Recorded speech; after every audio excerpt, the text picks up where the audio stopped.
Traffic అని పెట్టుకోరా traffic ఆ రెయిన్ దాంట్లో ట్రాఫిక్ అని రెయిన్ ట్రాఫిక్ అని పెట్టుకోరా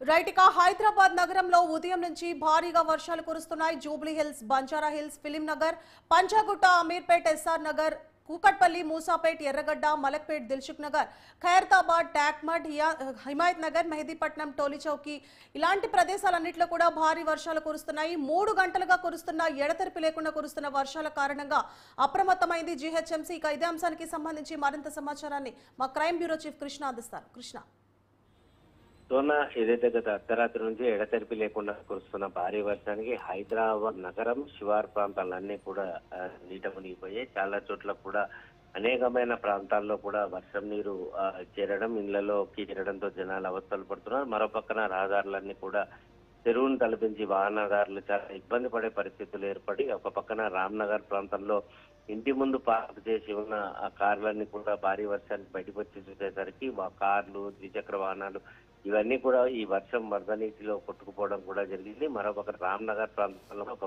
బైకర్ ఏదైతే ఈ వర్షంలో వెళ్తున్న క్రమంలో ఆ నీటి ప్రవాహాన్ని కొట్టుకుపోవడం, అతన్ని కాపాడే ప్రయత్నంలో 3 యువకులు కూడా ఆ నీటి ప్రవాహంలో కొట్టుకుపోయినారు. వెంటనే అటు స్థానికులంతా కూడా వారి కోసం గాలించడం కూడా జరుగుతుంది. మరోపక్కన సికింద్రాబాద్, విష్ణుమారేడుపల్లి ప్రాంతంలో కూడా ఈ వరద నీటిలో ఒక డెడ్ బాడీ కొట్టుకొని వచ్చే విషయం తెలుసుకున్న పోలీసులు అక్కడికి చేరుకొని అతను ఎవరు ఏంటి అన్న దానిపైన కూడా పోలీసులు ఆరా తీయడం జరుగుతుంది. మరోపక్కన చాదరఘాట్ పరిసర ప్రాంతాల్లో కూడా ఈ రైల్వే బ్రిడ్జి కింద నీరు పోయే దారి లేక మొత్తం వర్షం నీరు ఎక్కడికక్కడ నిలిచిపోవడంతో వాహనదారులు ఎటు వెళ్లాలో అర్థం కాని పరిస్థితి ఏర్పడింది. ఇటు విషయం తెలుసుకున్న జిహెచ్ఎంసీ అధికారులు కూడా మరో రానున్న 2 గంటల్లో భారీ వర్షం ఉన్న నేపథ్యంలో మొత్తం అధికారులందరినీ, సిబ్బందిని కూడా అలర్ట్ చేశారు. సెలవులన్నింటినీ కూడా రద్దు చేసి వెంటనే విధులకు హాజరు కావాలని చెప్పారు. మరోపక్కన డిఆర్ఎఫ్ బృందాలు కూడా ఈ ఏవైతే నీరు నిలిచిపోయిన ప్రధాన రహదారిలో ఈ నీరు నిలిచిపోయిందో వాటన్నిటిని కూడా నీటిని తోడివేసే ప్రయత్నాలు చేస్తున్నారు. చాలా బస్తీల్లో కూడా స్థానికుల కొంత ప్రజాప్రతినిధులు అక్కడికి చేరుకుని ఆ బస్తీ వాసులందరినీ కూడా ఇంటికి సురక్షితంగా తరలించే ప్రయత్నాలు కూడా చేయడం జరుగుతుంది. అయితే మరోపక్కన రంగారెడ్డి జిల్లా ప్రాంతంలో కూడా ఈ భారీ వర్షాలకు రంగారెడ్డి జిల్లా టీఓ కూడా వెంటనే స్కూల్స్ కి ఈ రోజు సెలవు ప్రకటిస్తూ ఆయన ఆదేశాలు జారీ చేశారు. ఏవైతే పురాతనమైన పాఠశాలలు కొనసాగుతున్నాయో ఆ భవనాల పరిస్థితి ఏంటో ఎంఈఓలకు వెంటనే వివరాలు అందించాలి అని చెప్పేసి కూడా చెప్తున్నారు. అలాగే జిహెచ్ఎంసీ అధికారులు, డిఆర్ఎఫ్ బృందాలతో పాటు ప్రధాన ప్రాంతాల్లో ఇటు ట్రాఫిక్ పోలీసులు కూడా బయటకు రోడ్లపైన చేరుకొని ఆ వాహనాల రాపోకలకు అంతరాయం లేకుండా వాటిని తొలగించే ప్రయత్నం చేస్తారు. ఇదేమైనప్పటికీ సిటీలో అటు జూబ్లీహిల్స్, శ్రీకృష్ణానగర్, జూబ్లీహిల్స్, రేవంత్ నగర్, పంజాగుట్ట, చాదరఘాట్, మలక్పేట్ ప్రాంతాలే కాకుండా శివారు ప్రాంతాల్లో కూడా చాలా మటుకు నాలాలు పొంగిపొరలడం, డ్రైనేజీ వ్యవస్థ కూడా అస్తవ్యస్తంగా మారడంతో అందరూ జనాలంతా కూడా ఇబ్బంది పరిస్థితి ఏర్పడింది.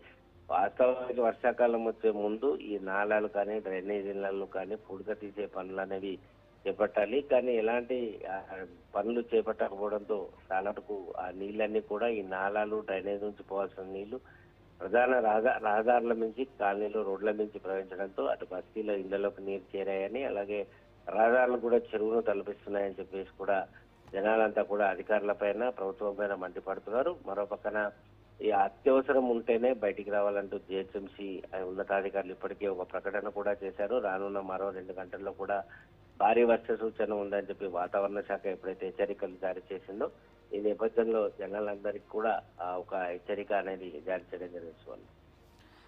కృష్ణ, మరోవైపు పార్సీగుట్ట స్ట్రీట్ నెంబర్ 17లో గుర్తు తెలియని వ్యక్తి మృతదేహం కొట్టుకొచ్చినట్లుగా తెలుస్తోంది. దానికి సంబంధించి పోలీసులు ఏమైనా అప్డేట్స్ చేశారా?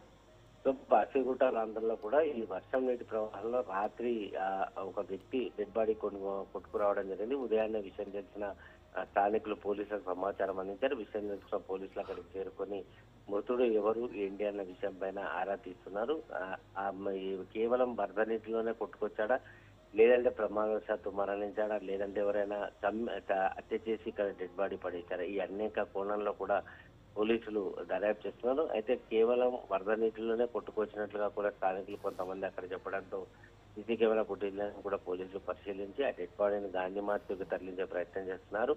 మృతుడు ఎవరు ఏంటి అనే విషయం పైన పోలీసులు ఆరా తీయడం జరుగుతుంది. మరో పక్కన కొన్ని ప్రాంతాలు ఏవైతే రామ్నగర్, ముషీరాబాద్, ఆ తర్వాత జూబ్లీస్ లోని శ్రీకృష్ణనగర్, యూసుఫ్గూడ పరిసర ప్రాంతాలన్నీ కూడా చాలా బస్తీలు నీట మునిగాయో అక్కడ ఇళ్లలో కూడా దాదాపు 4 అడుగుల మేర నీరు చేరుకోవడంతో ఆ బస్తీ వాసులందరినీ కూడా బయటికి తీసుకొచ్చే సురక్షిత ప్రాంతాలకు తరలించే ప్రయత్నం చేస్తున్నారు. మరో పక్కన ఈ నీట మునిగిన కాలనీలలో ట్రాన్స్కో అధికారులు కూడా విద్యుత్ సరఫరా నిలిపివేయడం జరిగింది. ఎందుకంటే ఒకవేళ కనుక ఏదైనా ప్రమాదం జరిగితే ఖచ్చితంగా కరెంట్ షాక్ గురై చాలా ప్రాణాలు పోయే అవకాశం ఉంటుంది కాబట్టి ట్రాన్స్కో అధికారులు కొన్ని ఏరియాలలో కూడా ఇటు విద్యుత్ సరఫరాని నిలిపివేయడం జరిగింది. మరికొన్ని చోట్ల భారీ వృక్షాలు కూడా నేల కొరిగి ప్రధాన రహదారులు, జాతీయ రహదారుల్లో కూడా వాహనాల రాకపోకలకు తీవ్ర అంతరాయం ఏర్పడుతోంది. Right, thank you Krishna.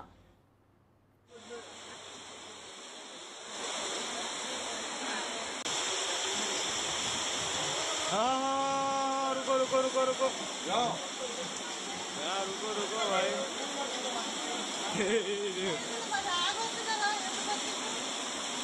कौन बच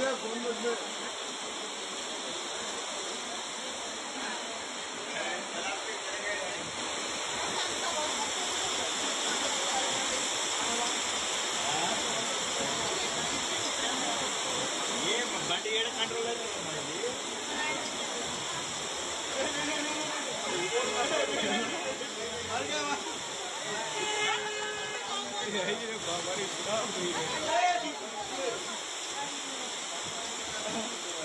अरे बंडी वाले